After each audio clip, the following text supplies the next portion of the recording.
Hindi Bible message and prayer centre सिर्फ एक channel नहीं बल्कि एक ऐसा परिवार है जहां हम मिलकर सुबह शाम की प्रार्थनाओं में शामिल होते हैं और परमेश्वर के वचन से सीखते हैं। खुदावन इस मिनिस्ट्री के द्वारा बड़े बड़े कार्य कर रहे हैं और अब बहुत जल्दी ये परिवार 1 मिलियन सब्सक्राइबर का होने वाला है। आप भी इस परिवार का हिस्सा बने और हमारे साथ मिलकर प्रभु के कार्यों को करें। Praise the Lord. आप सबको जय मसीह की इस सुंदर सी शाम में आप सब भाई बहनों का हम स्वागत करते हैं और मैं आशा करती हूं कि आप में से हर एक व्यक्ति प्रभु के वचन के द्वारा, प्रार्थना के द्वारा, गवाहियों के द्वारा हर दिन, हर सुबह, हर शाम आप उत्साहित हो रहे हैं, क्योंकि परमेश्वर चाहते हैं कि प्रभु के लोग उसकी संगति में बने रहें और जब उसके लोग उसकी संगति में बने होते हैं तो परमेश्वर अद्भुत कार्यों को करता है।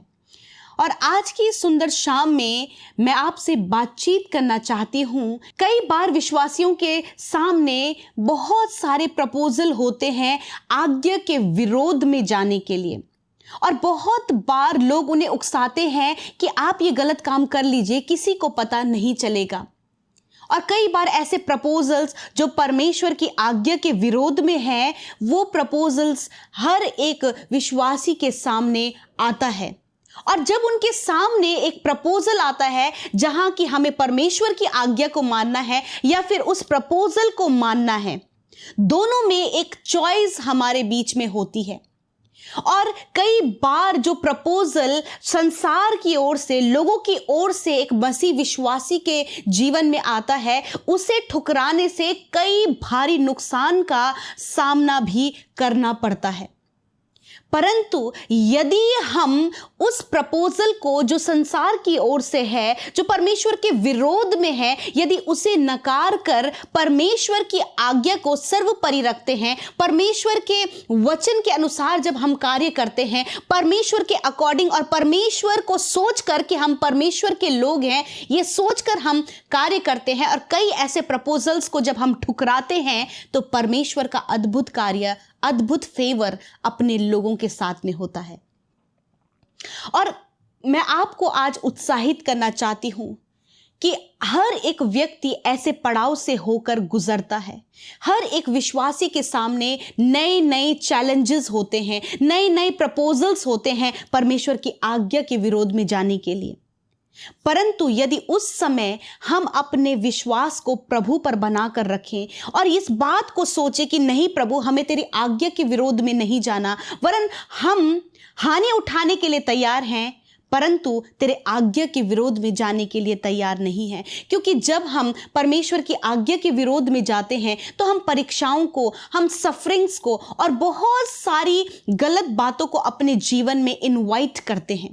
परंतु यदि हम वो प्रपोजल जो संसार की ओर से है उसे ठुकराते हैं तो संसार में हो सकता है कि बहुत सारा नुकसान, बहुत सारी बातें ऐसी सफर करनी पड़े जो बहुत ही ज्यादा दुखदायक है, नुकसानदायक है और जो बहुत ज्यादा प्रॉब्लम्स को क्रिएट कर सकती है। परंतु जब हम संसार के ना सुनकर परमेश्वर की सुनते हैं, परमेश्वर की आज्ञा को सर्वोपरि रखते हैं, तो परमेश्वर अपने लोगों के लिए उपाय करता है। हम देखते हैं सद्रक, मेशक, अबेदनगो के जीवन में उनके सामने एक ऐसा प्रपोजल था जिसमें कि उन्हें, यदि उस प्रपोजल को वो मानते तो वो मुसीबत में नहीं पड़ते, परंतु उन्होंने उस प्रपोजल को ठुकराया और परमेश्वर की आज्ञा को सबसे ऊपर रखा। हम देखते हैं दानियल की किताब, उसका 3 अध्याय में हम इन सारी बातों को पढ़ते हैं कि जब नबूकदनेस्सर राजा ने अपने सोने की मूर्ति को बनवाया और ये आज्ञा दी, हम वचन में देखेंगे दानियल की किताब उसका 3 अध्याय और 5 पद में लिखा है, जिस समय तुम नरसिंगे, बांसुली, वीणा, सारंगी, सितार, सहनाई आदि सब प्रकार के बाजों का शब्द सुनो, तब उसी समय गिरकर नबूकदनेस्सर राजा की खड़ी कराई हुई सोने की मूरत को दंडवत करो। मतलब यहां पर परमेश्वर की एक आज्ञा है कि तू अपने परमेश्वर को छोड़ किसी और को ईश्वर करके ना जानना। और यहाँ पर ये आज्ञा निकली है राजा की ओर से कि जो राजा के सोने की मूर्ति है उसके आगे हर एक व्यक्ति को जो उस राज्य में है उसे उस समय जबकि सहनाई बजे, जब सारे बाजे वहां पर बजे, उस दौरान गिरकर उसे दंडवत करना है। और जब सद्रक मेसक अबेदनगो ने ये सुना तो उसने कहा, उन्होंने ये डिसीजन लिया, उन्होंने इस प्रपोजल को ठुकरा दिया, उन्होंने राजा की उस मूर्ति के आगे दंडवत नहीं किया, उस सोने की खड़ी की हुई मूर्ति के आगे दंडवत नहीं किया। वरन जब राजा को ये बात पता चली तो राजा ने ये आज्ञा निकाली कि इन्हें धधकते हुए आग के भट्टे में डाल दिया जाए। और इस समय जब उन्होंने परमेश्वर की आज्ञा को माना तो इस समय उनके सामने एक बहुत बड़ी समस्या है कि 7 गुना अधिक धधकाए हुए आग के भट्टे के अंदर उन तीनों को जिंदा जला दिया जाएगा। परंतु उन्होंने कहा कि राजा, पहले तो हमारा परमेश्वर हमें बचाएगा, यदि ना भी बचाए तो भी हम तेरी मूर्ति के आगे दंडवत नहीं करेंगे। मतलब उन्होंने उस प्रपोजल को एक्सेप्ट नहीं किया, उसे ठुकरा दिया और परमेश्वर की आज्ञा को सबसे ज्यादा इंपॉर्टेंस दी। और आगे हम 25 पद में एक अद्भुत आश्चर्यकर्म, एक अद्भुत फेवर, एक अद्भुत बात परमेश्वर की ओर से उसके लोगों को जो उसकी आज्ञा मानते हैं उनके लिए एक बड़े फेवर को हम देखते हैं। 25 पद में हम पढ़ेंगे, वहां पे लिखा है, फिर उसने कहा, अब मैं देखता हूं कि 4 पुरुष आग के बीच खुले हुए टहल रहे हैं और उन्हें कुछ भी हानि नहीं पहुंची, और चौथे पुरुष का स्वरूप ईश्वर के पुत्र के सदृश है। आमीन, हालेलुया। हम जब इस बात को सुनते हैं, जब आप इस चैप्टर को आप पढ़ेंगे तो वहां पे लिखा है कि जिन्होंने उस आग को 7 गुना और ज्यादा बढ़ा दिया, जिन्होंने सद्रक मेसक अबेदनगो को आग के भट्टे के अंदर डाला था, उनके विषय में लिखा है कि वो आग जो उनको आंच लगी वो उसके कारण क्या हो गए, वो मर गए। पर ये तीनों को उस 7 गुना अधिक जलाए हुए आग के भट्टे के अंदर जब डाला गया तो इन्हें किसी भी प्रकार की हानि नहीं हो रही है। राजा इस बात को देख रहा है कि मैंने तो 3 पुरुषों को इस आग के भट्टे के अंदर डाला था, परंतु 4 पुरुष वहां पर नजर आ रहे हैं। इनके हाथ तो बंधे हुए थे परंतु ये खुले वहां पर टहल रहे हैं और इनकी कुछ भी हानि नहीं हो रही है। जो चौथा पुरुष है वो ईश्वर के पुत्र के सदृश है, इट मीन्स परमेश्वर के पुत्र के सदृश दिखाई दे रहा है। हम इस बात को जानते हैं कि जब हम परमेश्वर की आज्ञा को सबसे ऊपर रखते हैं तो परमेश्वर का फेवर, प्रभु का सपोर्ट, उसकी डिवाइन हेल्प हमारे लिए होती है। हम इन तीनों को देखते हैं कि इनकी किसी भी प्रकार की हानि नहीं हुई क्योंकि इन्होंने परमेश्वर की आज्ञा को सबसे ज़्यादा इंपॉर्टेंस अपनी लाइफ में दी। कई बार आपके जीवन में भी ऐसे प्रपोजल्स आएंगे जब आपको परमेश्वर के वचन के विरोध में जाने का प्रपोजल मिलेगा। कई बार ऐसे प्रपोजल्स आपके सामने आएंगे कि आप रिश्वत ले लीजिए, आप ये गलत काम कर लीजिए, कोई आपको नहीं देख रहा, किसी के बारे में गलत झूठी गवाही आप दे दीजिए। ऐसे बहुत सारी बातें हैं जो आपके जीवन में आ सकती हैं, परंतु मैं आपको उत्साहित करना चाहती हूँ, यदि उस परिस्थिति में भी आप परमेश्वर की आज्ञा को सबसे ऊपर रखते हैं तो आपका किसी भी प्रकार की हानि नहीं होगी, किसी भी प्रकार का नुकसान नहीं होगा, कोई भी हानि आपको अपने जीवन में नहीं उठानी पड़ेगी क्योंकि परमेश्वर स्वयं आपको बचाएगा। परमेश्वर स्वयं उस कीचड़ से बाहर निकालेगा, स्वयं उस दलदल से, उस ट्रैप से, उस जाल से जिसमें कि लोग आपको फंसाना चाहते हैं, उससे परमेश्वर आपको बाहर निकालेगा। बशर्ते आपको इंपॉर्टेंस परमेश्वर की आज्ञा को देना है। यदि आप परमेश्वर की आज्ञा को इंपॉर्टेंस देते हैं तो परमेश्वर का फेवर, उसकी डिवाइन हेल्प, उसकी सुरक्षा, उसके बढ़ोतरी, उसकी सारी बातें आप आपके जीवन में देखेंगे, जैसे कि सद्रक मेसक अबेदनगो ने अपने जीवन में परमेश्वर की सुरक्षा को, उसके फेवर को देखा। मैं आशा करती हूं कि आप समझ गए हैं कि आपको क्या करना है। परमेश्वर के विरोध नहीं वरन परमेश्वर की आज्ञा के पक्ष में हमें होना है। सो प्रभु इस वचन के द्वारा आप सबको बहुत आयत से आशीष दे। आप सबको मैं उत्साहित करना चाहती हूं कि आप हमारे साथ संडे वर्शिप में शामिल हो सकते हैं, जिसमें कि परमेश्वर के दास के द्वारा अद्भुत वचन को आप सुन पाएंगे, एक अद्भुत वर्शिप को आप अटेंड कर पाएंगे और प्रार्थना के द्वारा अद्भुत आश्चर्य कर्म परमेश्वर आपके जीवन में करेगा। सो जरूर से आप इस व्हाट्सएप नंबर पर कांटेक्ट करें और संडे वर्शिप में हमारे साथ शामिल हो, ताकि परमेश्वर के कार्य आपके जीवन में हो। और आइए हम एक छोटी सी गवाही सुनेंगे, उसके बाद हम प्रार्थना में जाएंगे। प्रभु जी को धन्यवाद करती हूँ। सबको जय मसीह। मैं यूपी का रहने वाली हूँ। मेरा गांव बहादुरपुर है और पहला गवाही यही है कि मेरे हस्बैंड जी गिर गए थे और कॉल मिस्ट्री में फ़ोन करे थे और प्रार्थना करवाई। मैं एक सिस्टर ने फ़ोन उठाई, प्रार्थना करी है और मेरा हस्बैंड ठीक हो गए हैं। उनके पैर में चोट आ गई थी। अब अमृता सिस्टर को और पीके ब्रदर जी को धन्यवाद करती हूँ और पूरे टीम को धन्यवाद करती हूँ। आइए मिलकर हम प्रार्थना करें। धन्यवाद धन्यवाद धन्यवाद करते हैं स्वर्ग में विराजमान अति पवित्र महान सामर्थ्य पिता। हम आपका आदर सम्मान आपकी तारीफ करते हैं। धन्यवाद करते हैं सुंदर शाम के लिए जो तूने हमें दिखाई प्रभु।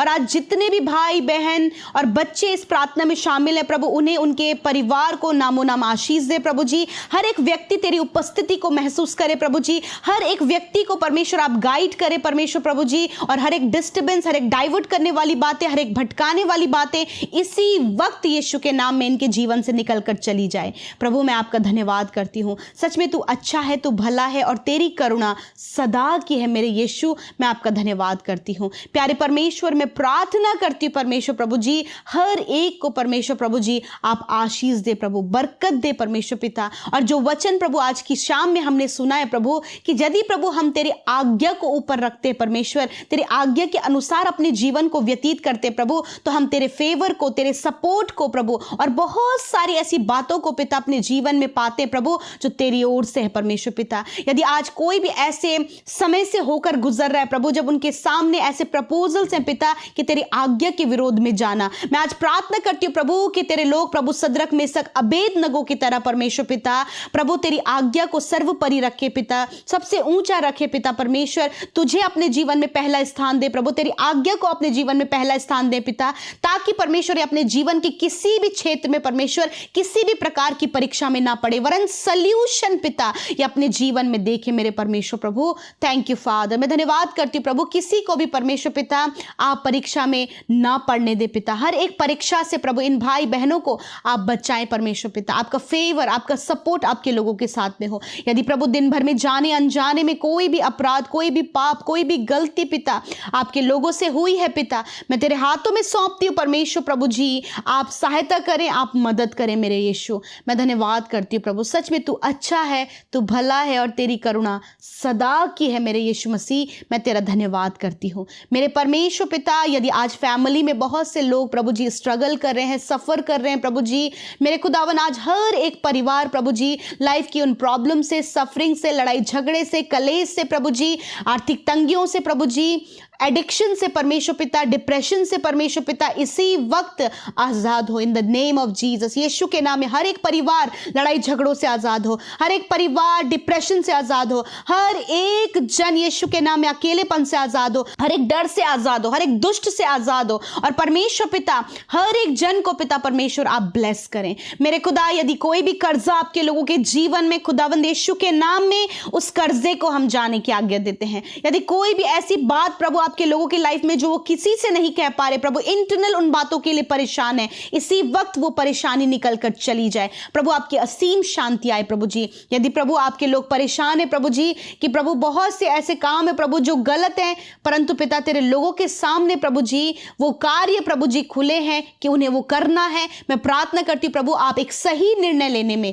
आप इनकी मदद सहायता करें। आज बहुत से लोग डिसीजन अपने जीवन में नहीं ले पा रहे, एक राइट डिसीजन लेने में आप सहायता और मदद करें। यदि आज आप बीमार हैं तो अपनी बीमारी बीमारी की जगह पर हाथ रखें। यीशु मसीह नासरी के नाम में प्रभु हर एक बीमार व्यक्ति को, हर एक भाई, हर एक बहन, हर एक बच्चे को जो आज बीमारी में है खुदा, यीशु मसीह आपके सम्मुख लेकर आते हैं प्रभु। और मैं प्रार्थना करती हूँ यीशु के नाम में सारी बीमारियां, सारा दर्द, सारी तकलीफ इसी वक्त यीशु के नाम में इन भाई बहनों के शरीर से जाए, बच्चों के शरीर से जाए, बुजुर्गों के शरीर से जाए। खुदावन इसी वक्त इनके अंदरूनी अंग चंगे हो, अंदरूनी अंग चंगे हो, हार्ट चंगा हो, लंग्स चंगे हो, पैनक्रियास चंगा हो यीशु के नाम में, स्टमक चंगा हो, किडनी चंगी हो यीशु के नाम में प्रभु। रसोली, गांठ, सिस्ट, अल्सर यीशु के नाम में नष्ट हो, गुप्त रोग नष्ट हो, हड्डियों की समस्या नष्ट हो, घुटने की समस्या, रीढ़ की हड्डी की समस्या, सर्वाइकल की प्रॉब्लम नष्ट हो, शुगर, बीपी, थायराइड की बीमारी नष्ट हो, हर प्रकार की शारीरिक कमी नष्ट हो यीशु के नाम में। धन्यवाद, तूने सिर से लेकर पैरों तक चंगा किया प्रभु। जिनकी रिपोर्ट्स में प्रभु जी बहुत सी बीमारियां बताई गई हैं, खुदावंद यीशु के नाम में रिपोर्ट्स बदल जाए इन द नेम ऑफ जीसस। धन्यवाद करते पिता। प्यारे प्रभु, आपके लोग दैव्य स्वास्थ्य में जिए, जो इस समय वेंटिलेटर, आईसीयू में है, सीरियस कंडीशन में है, खुदावंद यीशु के नाम में मेरे खुदा इसी वक्त उनके ऊपर चंगाई को, इसी वक्त उनके ऊपर जीवन को, इसी वक्त प्रभु हम कहते हैं वो चंगे भले हों और अपने बीमारी के बिस्तर से खड़े होकर तेरी महिमा को करें। धन्यवाद करते पिता। प्यारे परमेश्वर प्रभु जी, मेरे पिता जो भी इस समय क्रिटिकल कंडीशन में प्रभु, जो प्रभु अभी बेहोशी की हालत में प्रभु जी, जिन्हें प्रभु आवर्स दिए गए हैं कि यदि ये होश में आए तो इनका बचना आसान है, मैं प्रार्थना करती हूँ यदि ऐसी सिचुएशन प्रभु भाई बहनों के जीवन में है खुदा, उनके ऊपर प्रभु तेरी चंगाई को कहते प्रभु उन्हें जीवन दे, ताकि उनके शरीर के द्वारा, उस जीवन के द्वारा तेरा राज्य बढ़े पिता। प्यारे प्रभु, हर एक बुरा सपना, हर एक दुष्टात्मा यीशु नासरी के नाम में इनके जीवन को छोड़कर इनके परिवार से चली जाए। यदि कोई भी दुष्टात्मा से ग्रसित है, हर एक दुष्टात्मा को मत्ती 18:18 आयत के अनुसार आत्मिक जगत में बांधती हूँ और अतः कुंड में जाने की आज्ञा देती हूँ यीशु के नाम में। इसी समय फ्री हो यीशु के नाम में। मेंटली डिस्टर्ब, मेंटली प्रॉब्लम जाओ यीशु के नाम में। हर एक दुष्ट के द्वारा आई हुई गड़बड़ी जाओ यीशु के नाम में। धन्यवाद करते प्रभु, तूने छुआ, अपने लोगों को आजाद किया, डिलीवर करा। हर एक बुरे सपने जो रात भर प्रभु ये देखते खुदा, उन बुरे सपनों को हम दूर करते हैं, नींद आने की समस्या को हम दूर करते हैं प्रभु। आज रात में अच्छी नींद से सुलाएं, ताकि कल का दिन तेरे लोग तेरे साथ में देखें। और हमारे साथ मिलकर जितने भाई बहनों ने आज की शाम में प्रार्थनाएं की हैं, आपने उनकी प्रार्थनाओं को सुना, और जितनों ने अपनी प्रार्थना विनतियों को भेजा है प्रभु, उन सब को भी तूने ब्लेस किया प्रभु। हम धन्यवाद करते कि हर एक की प्रार्थना का उत्तर हाँ आमीन में आया है। जिन्होंने बोया है उन्हें मल्टीप्लाई करें, और जितने लोग कंटिन्यूअस हमारे साथ में प्रभु इन सुबह शाम की प्रार्थनाओं में बने हैं, उन्हें भी, उनके परिवारों को पिता आप नामो नाम आशीष दे। हर एक काम यीशु नासरी के नाम में बने और आपके लोग आत्मिक रूप से उन्नति करें। धन्यवाद करते, सारा आदर, सारी महिमा